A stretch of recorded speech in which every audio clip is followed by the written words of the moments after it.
वैशाख माह की परम पुण्यदायी कथा सुनने से मिलेगा भगवान श्री लक्ष्मी नारायण का भरपूर आशीर्वाद, होगी सारी मनोकामनाएं आपकी पूरी। मित्रों, सादर जय श्री कृष्ण। हमारे YouTube चैनल में आप सभी का बहुत बहुत स्वागत है। मैं हूं आपके साथ आचार्य धर्मेंद्र शास्त्री। आज हम आपको वैशाख माह की कथा सुनाने जा रहे हैं। धर्म ग्रंथों में बताया गया है कि चैत्र माह की पूर्णिमा से लगाकर वैशाख माह की पूर्णिमा तक एक महीना वैशाख मास कहलाता है और प्रत्येक दिन प्रातःकाल सूर्योदय से पूर्व स्नान किया जाता है तथा इसकी कथा का श्रवण भी किया जाता है। जो कोई भक्तजन यदि सुबह जल्दी स्नान नहीं कर पाते हैं तो केवल वैशाख माह की कथा श्रवण कर लेंगे तो उनके जन्म जन्मांतर के पाप नष्ट हो जाएंगे और उनके पुण्यों का उदय हो जाएगा। और जब पुण्यों का उदय होगा तब उनके भाग्य का उदय हो जाएगा। यदि आप किसी प्रकार से वैशाख स्नान जल्दी नहीं कर सकते हैं या और किसी प्रकार से आप पुण्य कर्म नहीं कर सकते हैं तो केवल और केवल आपको यह कथा भी सुनना चाहिए, जिससे आपको परम पुण्य फल की प्राप्ति होगी। जब आपका पुण्योदय होगा तो आपका भाग्योदय होगा और जब भाग्योदय होगा तो जीवन में सुख शांति और समृद्धि का आगमन होने लगेगा। धर्म ग्रंथों में वैशाख माह को परम पुण्यदायी महीना कहा गया है और इसकी कथा अब हम आपको सुनाने जा रहे हैं। बोलिए लक्ष्मी नारायण भगवान की जय, शंकर भगवान की जय, काशी विश्वनाथ भगवान की जय। वैशाख माह की कथा में जो राजा महीरथ की कथा बताई गई है उसमें बताया गया है कि सबसे पहले यमराज कहते हैं कि ब्राह्मण पूर्व काल की बात है, महीरथ नाम से विख्यात एक राजा थे। उन्हें अपने पूर्व जन्म के पुण्यों के फल स्वरूप प्रचुर ऐश्वर्य और संपत्ति प्राप्त हुई थी, परंतु राजा राज्य लक्ष्मी का सारा भार मंत्री पर रखकर स्वयं विषय भोग में आसक्त हो रहे थे। वे न प्रजा की ओर दृष्टि डालते थे और न धन की ओर, धर्म और अर्थ का काम भी कभी नहीं देखते थे। उनकी वाणी तथा उनका मन कामिनियों की क्रीड़ा में ही आसक्त था। राजा के पुरोहित का नाम कश्यप था। जब राजा को विषयों में रमते हुए बहुत दिन व्यतीत हो गए तब पुरोहित ने मन में विचार किया कि जो गुरु मोहवश राजा को अधर्म से नहीं रोकता वह भी उसके समान पाप का भागी होता है। यदि समझाने पर भी राजा अपने पुरोहित के वचनों की अवहेलना करता है तो पुरोहित निर्दोष हो जाता है। उस दशा में राजा ही सारे दोषों का और पापों का भागी माना जाता है। कश्यप कहते हैं कि राजन, मैं तुम्हारा गुरु हूं, अतः धर्म और अर्थ युक्त मेरे वचनों को सुनो। राजा के लिए यही सबसे बड़ा धर्म है कि वह गुरु की आज्ञा में रहे। गुरु की आज्ञा का आंशिक पालन भी राजाओं की आयु, लक्ष्मी तथा सौख्य को बढ़ाने वाला है। तुमने दान के द्वारा कभी ब्राह्मणों को तृप्त नहीं किया है, भगवान श्री हरि विष्णु की आराधना नहीं की है, कोई व्रत नहीं किया है, तपस्या तथा तीर्थ यात्रा भी नहीं की है। हे महाराज, कितने खेद की बात है कि तुमने काम के अधीन होकर कभी भगवान के नाम का स्मरण नहीं किया है, अबलाओं की संगत में पड़कर विद्वानों की संगति नहीं की है। जिसका मन स्त्रियों ने हर लिया है उसे अपनी विद्या, तपस्या, त्याग, नीति तथा विवेकशील चित्त से क्या लाभ हुआ है। एकमात्र धर्म ही सबसे महान और श्रेष्ठ है जो मृत्यु के बाद भी साथ जाता है। शरीर के उपभोग में आने वाली अन्य जितनी वस्तुएं हैं वे सब यहीं पर नष्ट हो जाती है। धर्म की सहायता से ही मनुष्य दुर्गति से पार होता है। हे राजेंद्र, क्या तुम नहीं जानते हो, मनुष्यों के जीवन का विलास जल के उत्ताल तरंगों के समान चंचल एवं अनित्य है। जिनके लिए विनय ही पगड़ी एवं मुकुट है, सत्य और धर्म ही कुंडल है तथा त्याग ही कंगन है, उन्हें जड़ आभूषणों की क्या आवश्यकता है। मनुष्य के निर्जीव शरीर को काठ और ढेले के समान पृथ्वी पर फेंक उसके बंधु बांधव मुंह फेर करके चल देते हैं। केवल धर्म ही उसके पीछे पीछे जाता है। सब कुछ जा रहा है, आयु प्रतिदिन क्षीण हो रही है तथा यह जीवन भी लुप्त हो रहा है। ऐसी अवस्था में भी तुम उठ करके भागते क्यों नहीं हो? स्त्री, पुत्र आदि कुटुंब, शरीर तथा द्रव्य संग्रह ये सब पराये हैं, अनित्य है, किंतु पुण्य और पाप अपने हैं। जब एक दिन सब कुछ छोड़ करके तुम्हें व्यवस्था पूर्वक जाना ही है तो तुम अनर्थ में फंसकर अपने धर्म का अनुष्ठान क्यों नहीं करते हो?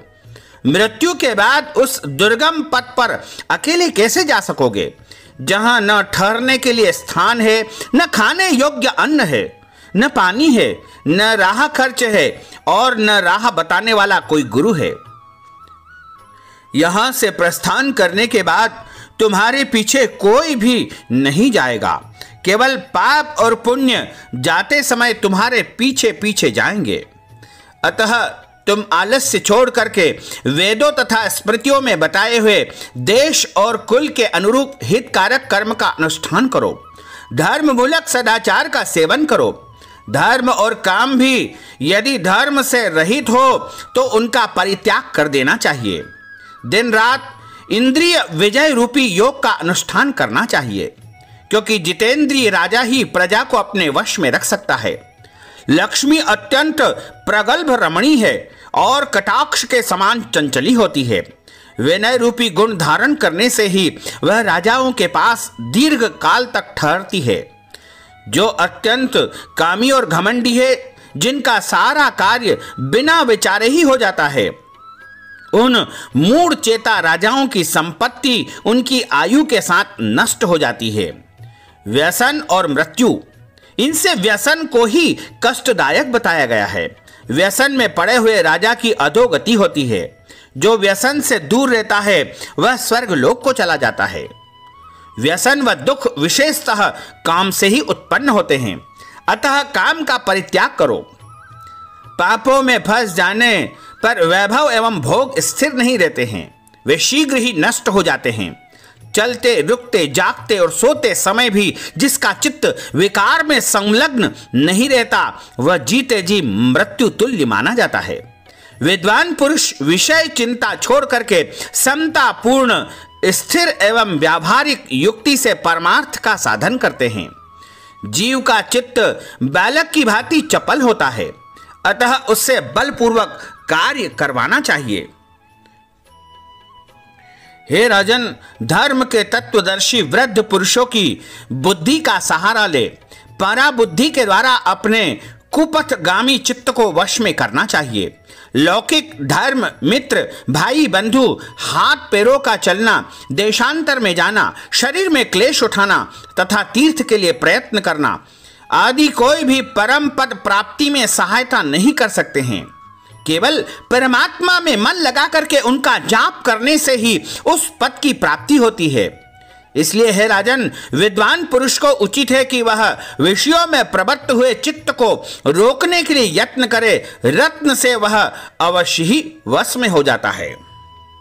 यदि मनुष्य मोह में पड़ जाए, स्वयं विचार करने में असमर्थ हो जाए, तो उसे विद्वान सुहृदों के पास जाकर के प्रश्न करना चाहिए। वे पूछने पर यथोचित कर्तव्य का उपदेश देते हैं। कल्याण की इच्छा रखने वाले को हर एक उपाय से काम और क्रोध का निग्रह करना चाहिए, क्योंकि वे दोनों कल्याण का विघात करने के लिए उद्यत रहते हैं।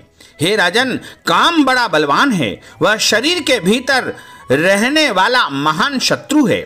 श्रेय की अभिलाषा रखने वाले पुरुष को उसके अधीन नहीं बोलना चाहिए। अतः विधि पूर्वक पालन किया हुआ धर्म ही सबसे श्रेष्ठ है। इसलिए तुम धैर्य धारण करके धर्म का ही आचरण करो। यह श्वास बड़ा चंचल है, जीवन उसी के अधीन है। ऐसी स्थिति में भी कौन मनुष्य धर्म के आचरण में विलंब करेगा? हे राजन, जो वृद्धावस्था को प्राप्त हो चुका है, उसका चित्त भी इन निषिद्ध विषयों की ओर से नहीं हटता जाए। यह कितने शोक की बात है, पृथ्वीनाथ, इस काम के मोह में पड़कर तुम्हारी सारी उम्र व्यर्थ में व्यतीत हो गई है। अब भी तो अपने हित साधनों में लग जाओ। राजन, तुम्हारे लिए सर्वोत्तम हित की बात मैं कहता हूं, क्योंकि मैं तुम्हारा पुरोहित हूं और तुम्हारे भले बुरे कर्मों का भागी हूं। मुनीश्वरों ने ब्रह्म हत्या, सुरापान, चोरी, गुरु पत्नी गमन आदि महापातक बताए गए हैं। उनमें से मनुष्यों द्वारा वर्ण मन, वाणी और शरीर से किए हुए जो पाप है उन्हें वैशाख मास समाप्त कर देता है। जैसे सूर्य अंधकार का नाश करता है, वैसी प्रकार वैशाख मास पाप रूपी महान अंधकार को सर्वथा नष्ट कर डालता है। इसलिए तुम विधि पूर्वक वैशाख का व्रत का पालन करो। हे राजन, मनुष्य वैशाख मास की विधि के अनुष्ठान द्वारा होने वाले पुण्य के प्रभाव से जन्म भर के किए हुए घोर पापों का परित्याग करके इस संसार में महान सुखों को प्राप्त करता है और अंत समय में परम धाम को प्राप्त करता है। इसलिए हे राजन, तुम भी इस वैशाख मास में प्रतिदिन प्रातः काल स्नान करके विधि पूर्वक भगवान श्री नारायण मधुसूदन की पूजा करो। जिस प्रकार कूटने छांटने की क्रिया से चावल की भूसी छूट जाती है, मांजने से तांबे की कालिख मिट जाती है, उसी प्रकार शुभ कर्म अनुष्ठान करने से पुरुष के अंतःकरण का मल यानी पाप धुल जाते हैं। तब राजा बोले कि सौम्य स्वभाव वाले गुरुदेव, आपने मुझे वह अमृत पिलाया है जिसका आविर्भाव समुद्र से नहीं हुआ है। आपका वचन संसार रूपी रोग का निवारण तथा दुर्व्यसनों से मुक्त करने वाला द्रव्य भिन्न औषध है। आपने कृपा करके मुझे आज इस औषधि का पान कराया है।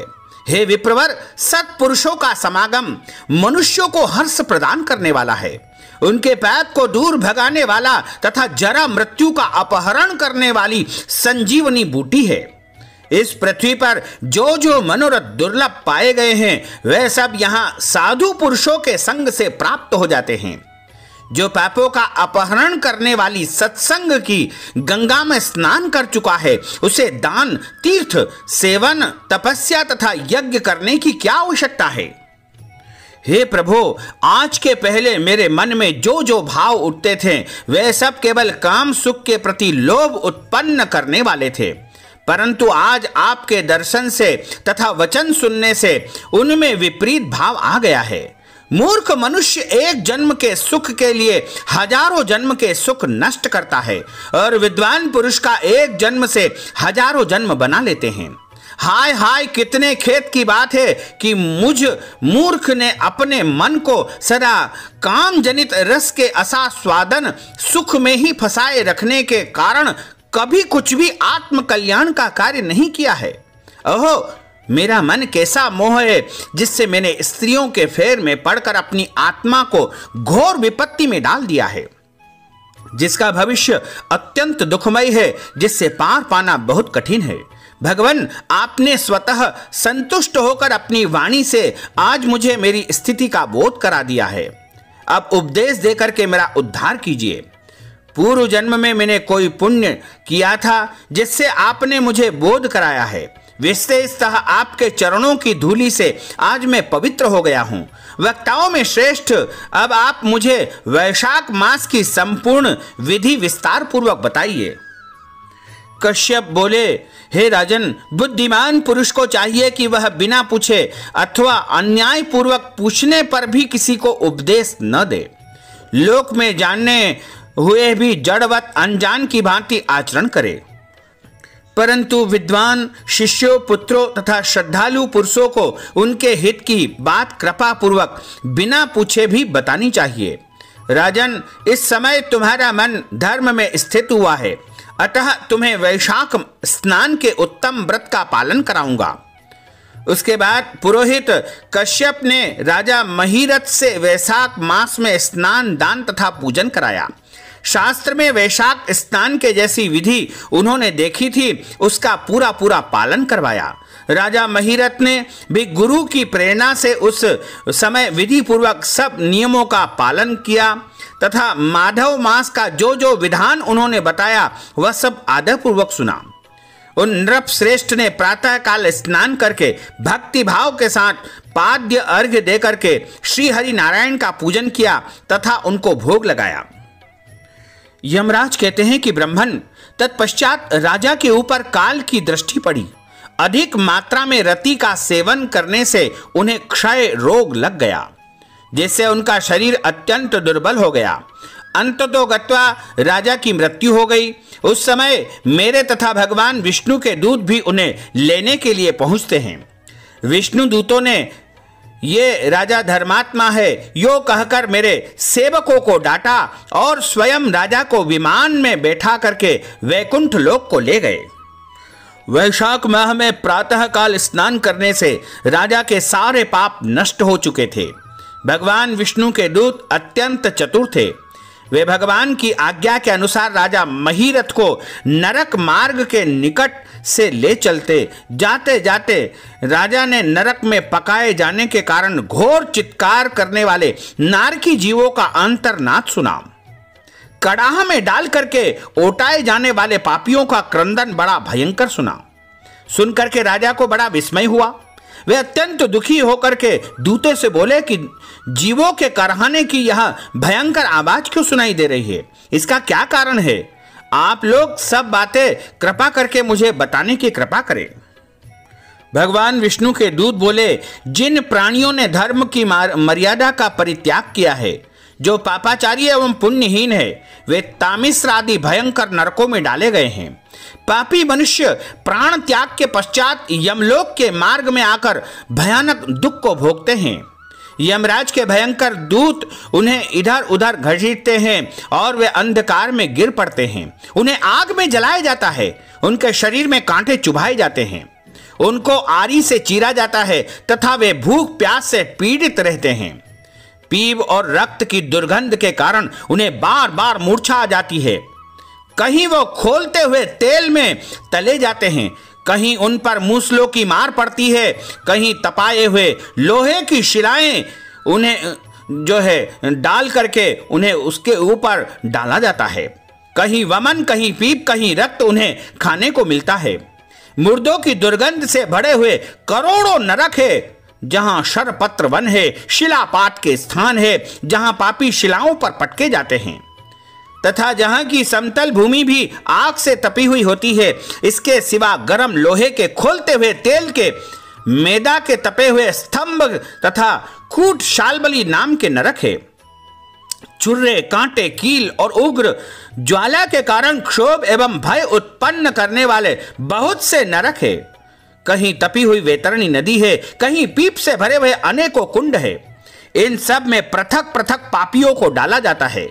कुछ नरक ऐसे हैं जो जंगल के रूप में हैं, वहां के पत्ते तलवार की धार के समान तीखे हैं, इसी से उन्हें 80 पत्र वन कहते हैं। वहां प्रवेश करते ही नर नारियों के शरीर कतने और कटने लग जाते हैं और छिलने लग जाते हैं। कितने ही नरक घोर अंधकार तथा आग की लपटों के कारण अत्यंत दारुण प्रतीत होते हैं। इनमें बार बार यातना भोगने के कारण पापी जीव नाना प्रकार के स्वरों में रोते हैं और विलाप करते हैं। हे राजन, इस प्रकार ये शास्त्र विरुद्ध कर्म करने वाले पापी जीव करहाते हुए नरक यातना का कष्ट भोग रहे हैं। उन्हीं का यह क्रंदन हो रहा है। सभी प्राणियों को अपने पूर्वकृत कर्मों को भोगना पड़ता है। पराई स्त्री का संग प्रसन्नता के लिए किया जाता है, किंतु वास्तव में यह दुख ही देने वाला होता है। 2 घड़ी तक किया हुआ विषय सुख का आस्वादन अनेक कल्पों तक दुख देने वाला होता है। हे राजेंद्र, तुमने वैशाख मास में प्रातः स्नान किया है। उसकी विधि का पालन करने से तुम्हारा शरीर पावन बन गया है।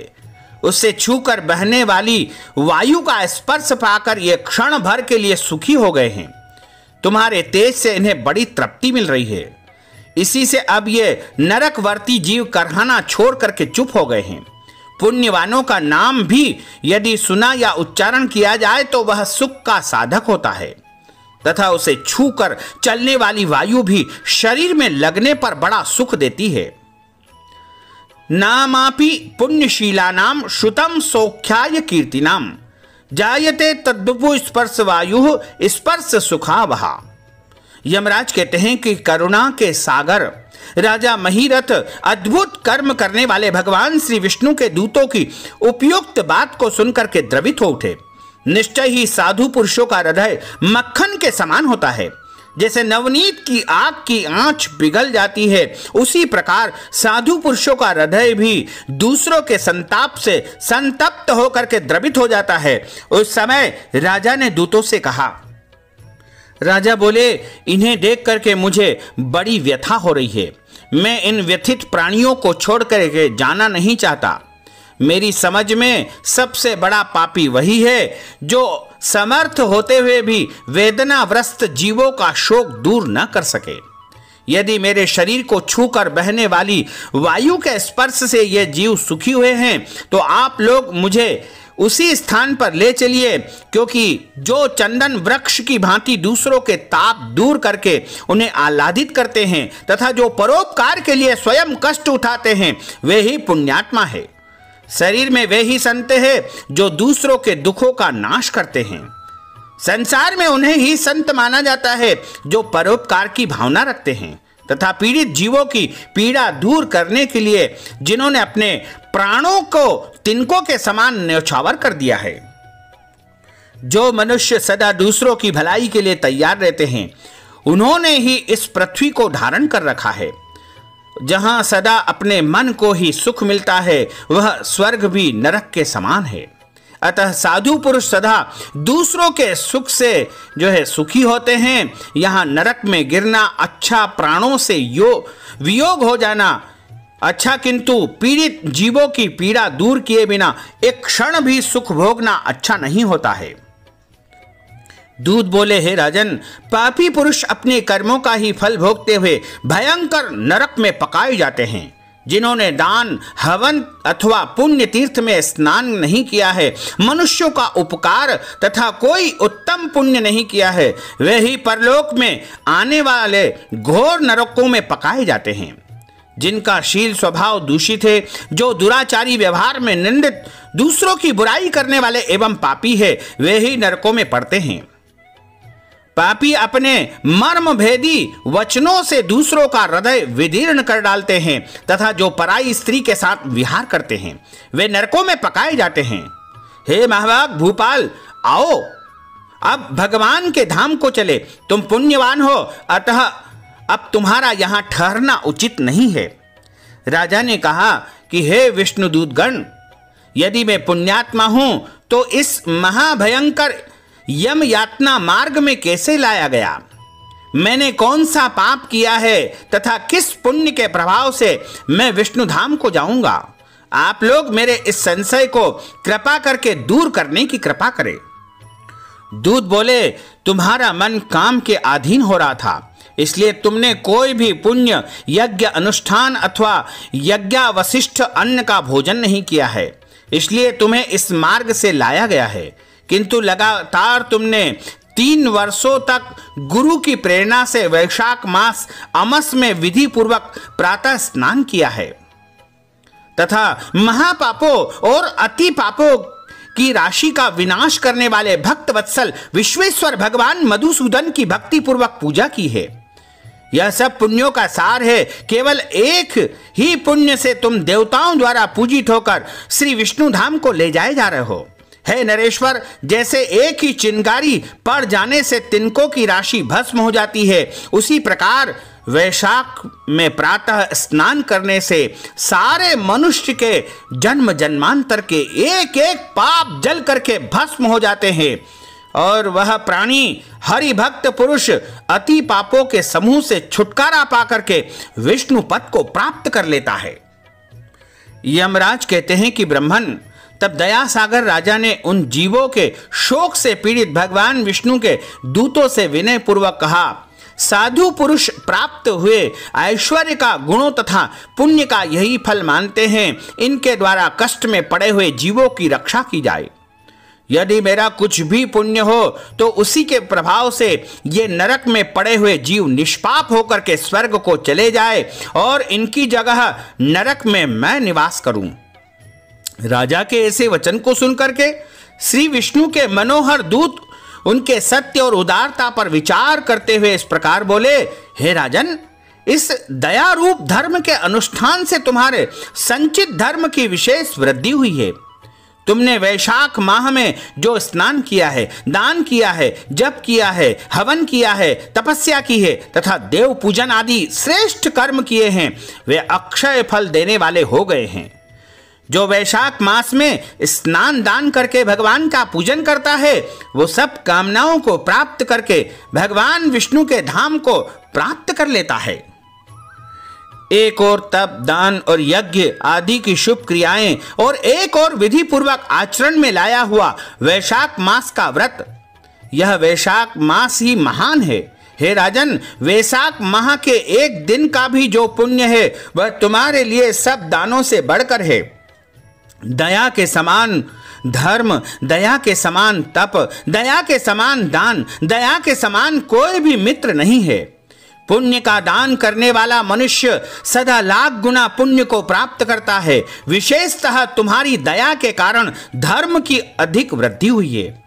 जो मनुष्य दुखित प्राणियों का दुख से उद्धार करता है वही संसार में पुण्यात्मा है। उसे भगवान नारायण के अंश को जानना चाहिए।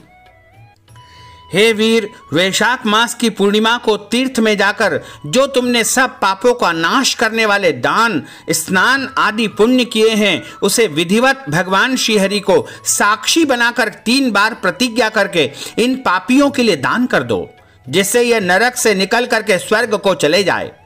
हमारा तो ऐसा विश्वास है कि पीड़ित जंतुओं को शांति प्रदान करने से जो आनंद मिलता है उसे मनुष्य स्वर्ग और मोक्ष में भी प्राप्त नहीं कर पाता है। हे सौम्य, तुम्हारी बुद्धि दया एवं दान में दृढ़ है।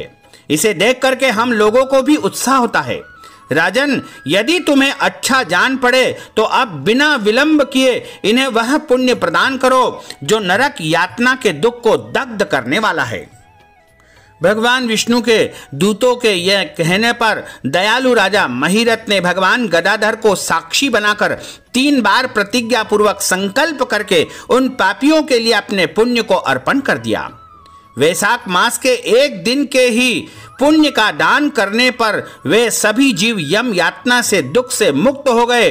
फिर अत्यंत हर्ष से भरकर वे श्रेष्ठ विमान पर बैठ करके राजा की प्रशंसा करते हुए उन्हें प्रणाम करके स्वर्ग को चल दिए। इस दान से राजा को विशेष पुण्य फल की प्राप्ति हुई। मुनियों और देवताओं का समुदाय उनकी स्तुति करने लगा तथा वे जगदीश्वर भगवान श्री हरि विष्णु के पार्षदों द्वारा अभिवंदित होकर के उस परम पद को प्राप्त हुए जहां बड़े बड़े योगियों के लिए भी वह स्थान दुर्लभ माना जाता है। हे द्विश्रेष्ठ, यह वैशाख मास और पूर्णिमा का कुछ महात्म यहाँ हमने बताया है। यह धन, यश, आयु तथा परम कल्याण को देने वाला होता है और इससे स्वर्ग तथा लक्ष्मी की भी प्राप्ति होती है। इससे मनुष्य की सारी मनोकामनाएं पूर्ण हो जाती है और सारे पाप धो डालने वाला है। माधव मास का यह महात्म भगवान माधव को अत्यधिक प्रिय है। राजा महिरथ का चरित्र और हम दोनों का संवाद सुनने, पढ़ने तथा विधि पूर्वक अनुमोदन करने से मनुष्य को भगवान की भक्ति प्राप्त होती है तथा समस्त क्लेशों का नाश हो जाता है। सूत जी महाराज कहते हैं कि धर्मराज की यह बात सुनकर के वह ब्राह्मण उन्हें प्रणाम करके वहां से चला गया। उसने भूतल पर प्रतिवर्ष स्वयं तो वैशाख स्नान की विधि का पालन किया तथा दूसरों को भी वैशाख स्नान का पुण्य प्राप्त करवाने के लिए प्रेरित किया। यह ब्राह्मण और यम का संवाद ही मैंने आप लोगों से सुनाया है और जो एकाग्र चित्त होकर के इस संवाद को सुनता है उसके सारे पाप नष्ट हो जाते हैं और उसको जीवन में सभी प्रकार के सुखों की प्राप्ति हो जाती है तथा धर्म, अर्थ, काम, मोक्ष को प्राप्त करके अंत समय में वह भगवान के परम पद वैकुंठ लोक को प्राप्त कर लेता है। पद्म पुराणांतर्गत वैशाख स्नान महात्म्यम श्री कृष्णार्पणमस्तु। बोलिए श्री कृष्णचंद्र भगवान की जय। वैकुंठ नारायण भगवान की जय। लक्ष्मी नारायण भगवान की जय। अच्युतम केशवम राम नारायणम कृष्ण दामोदरम वासुदेवम हरे श्रीधरम माधवम गोपिका वल्लभम श्री जानकी नायकम श्री रामचंद्रम भजे जानकी मनोहरम सर्वलोक नायकम श्री शंकरादिसेवितम पुण्य नाम कीर्तनम श्री राम राम राम राम राम नाम तायकम रामा कृष्ण वासुदेवा भक्ति मुक्तिदायकम रामा कृष्ण वासुदेव भक्ति मुक्तिदायकम। बोलिए श्री लक्ष्मी नारायण भगवान की जय, श्री वृंदावन बिहारी लाल की जय, गोपाल कृष्ण भगवान की जय। नमः पार्वती पते हर हर महादेव हर। भक्तजनों, हमने आपको वैशाख माह की यह दिव्य और ज्ञानमयी कथा सुनाई है। इस ज्ञानवर्धक कथा को आप अधिक से अधिक लोगों को शेयर करिएगा, लाइक करिएगा और कमेंट बॉक्स में प्रभु का नाम अवश्य लिख दीजिएगा, जिससे आपको अद्भुत पुण्यों की प्राप्ति होगी। और हमारे इस वीडियो को अधिक से अधिक शेयर जरूर कर दीजिएगा। साथ ही यदि आपने अभी तक हमारे और आपके YouTube चैनल को सब्सक्राइब नहीं किया है तो अभी और इसी समय सब्सक्राइब अवश्य कर लीजिए। आपको और आपके पूरे परिवार को सादर जय श्री कृष्ण, सादर धन्यवाद।